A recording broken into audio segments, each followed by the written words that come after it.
Hey guys, what's up? It's Harry. I just want to let you know that this video is brought to you by One Fire Church in Eustis, Florida. Harry Love and the Hell Stompers are the worship band there, and we'd love for you guys to come and check us out on a Friday night. Let's get to the video.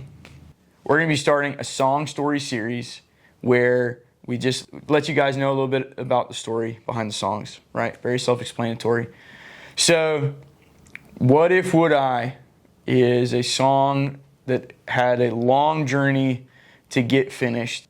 Those of you guys who have been going to One Fire and following along, you guys know July of 2025, I had an incident where I lost my voice at a youth camp in Oklahoma. I was singing a bunch, we were traveling a bunch. We came back and I got my voice back, and then we had the 10th Avenue North show, and I thought my voice was good to go. I mean, this was the biggest opportunity that we got as a band. To open for 10th Avenue North was kind of like a dream. A lot of us in the band grew up listening in youth group to that music, playing that music. It was a huge opportunity. It was so cool. Then the morning of that show, I just woke up and it kind of felt like something was sitting on my vocal cords. Just as the day progressed, I continued to just lose my voice more and more and more and more. That was August 8th of 2025.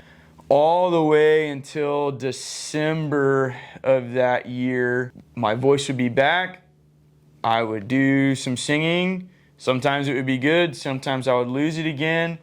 And we got the opportunity to play with Ryan Stevenson. Sometimes it would be good, sometimes I would lose it again. In December of 25, we got the opportunity to play with Ryan Stevenson, and I asked him, hey man, have you ever dealt with something like this? And he was like, yes, we've all dealt with something like this. He told me I need to find a vocal doctor and a speech pathologist, and I didn't even know a vocal doctor or a voice doctor was like a thing. So I Googled it, and Cobalt Voice Therapy over here in Tavares is right down the road from me, and their team was awesome. But they diagnosed me with nodules, which for a vocalist can be a pretty scary diagnosis. As I was going through all these times of like, why isn't my voice working the way I'm used to it working? And then I finally had an answer, but it wasn't necessarily the answer that I wanted. That is what started the process of writing the song. I had all of these questions with the Lord because it seemed like every time I would have an event, I would lose my voice, or even during the event, I would start to, like, my voice would feel super tired and I wouldn't be able to sing. And I was wrestling with these questions. And what if I do lose my voice and I can't sing anymore? What if I can't lead worship anymore?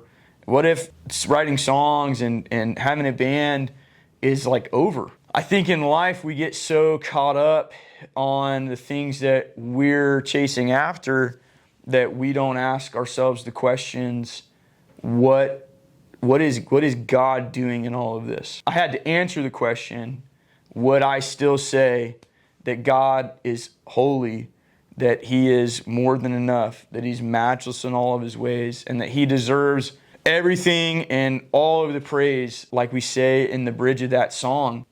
I was brought back to a moment that I had right before we went on for 10th Avenue North, and the Lord said, I don't need you to have a voice for me to receive glory. For me, it kind of took the pressure off of me. I had been putting a lot of pressure on myself to do and work. And I think that the Lord was using that season to show me that when I try to do it in my own strength, I'll lose my voice every time.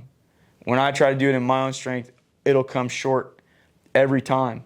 And to trust in Him. And so as I started seeing the speech pathologist and vocal coaching and walking through that diagnosis of nodules, I just said, okay, Lord, if I'm going to sing again, it's going to be because You've given my vocal cords the strength to sing again. I know that You've given me this gift of writing songs and singing songs to glorify You. And so I'm just going to keep moving forward in that. And if it's over, then it's over.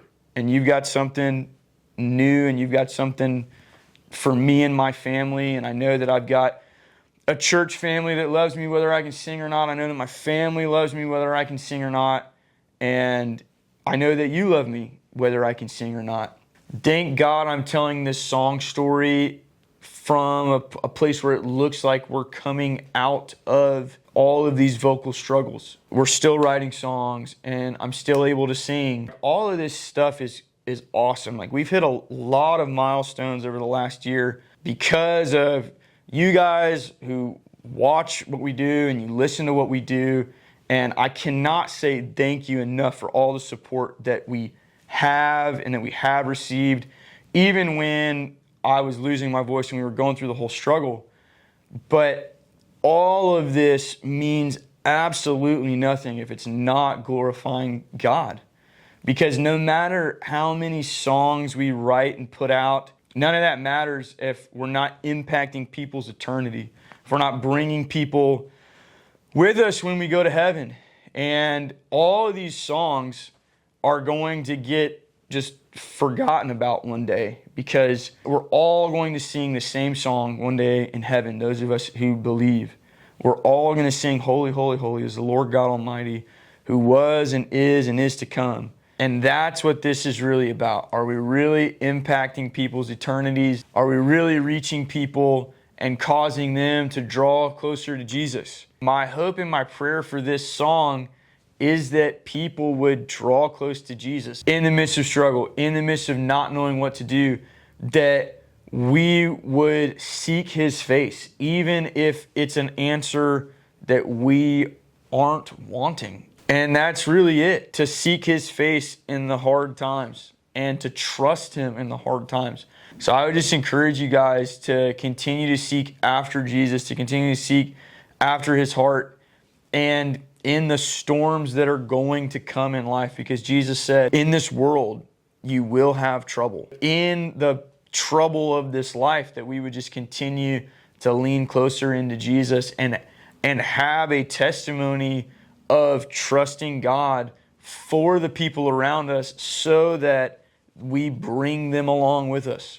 As the Lord encouraged Joshua to be strong and courageous and not fear, because the Lord your God is with you wherever you go. Because that's really what Stomping Hell is about. It's not that we never have any issues. It's that even if we're having issues, we're pressing forward and crushing the serpent's head as we trust the Lord. Love you guys.